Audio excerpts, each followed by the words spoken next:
देखो ओडावासी यहाँ आम बीजेपी सरकार शासन बीजेपी सरकार आसला लोक दुख दूर कर कौन लोक मान अधिका हैरान करुच्ची आम देलु भोट ये आम हैरान हाँपाई बारंबार यही माने प्रोब्लेम जनला से କିଛି ଆକ୍ସନ ନା ଦେଖନ୍ତୁ ମାଉସ ମାନେ କେମିତି हैरान ହେଇକି ସେ ଗାଡ଼ିରେ ବସିଛନ୍ତି ସେମିତି 2 ଘଣ୍ଟା ହେଲାନି ସେଇଠି ବସିଛନ୍ତି ଆଗକୁ ଗାଡ଼ି ଯାଇପାରୁନି ଆସିପାରୁନି ମାନେ ଟ୍ରକ୍ ଗାଡ଼ି ସେ ବେଆଇନ ଭାବରେ ଚାଲନ୍ତୁ ଠିକ ଅଛି ବଟ ଲୋକମାନେ ଏଇ ରାସ୍ତାରେ ଚାଲି ପାରିବେନି ଦେଖନ୍ତୁ ସିଙ୍ଗଲ ରୋଡରେ 4-4ଟା ହିଁ ଲାଇନ କରିକି ଗାଡ଼ି ରଖିଛନ୍ତି देखु लोक मैंने केमी साधारण जनता मैंने हैरान होती बट ये प्रशासन विधायक मानक किसी फरक पड़नी विधायक बारंबार कम्प्लेन देला भी से किसी एक्शन नौ ना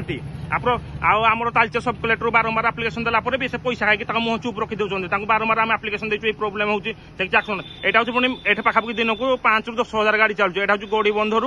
एनटीपीसी प्लांट एनएच विथ कणिया माइनिस दीटा माने हाँ जिंदल भी जिंदल माने दीटा कंपानी माने प्लांट विथ एमसेल था किसी माने एक्शन नि जाऊन कि प्रशासन किसी शुणुना।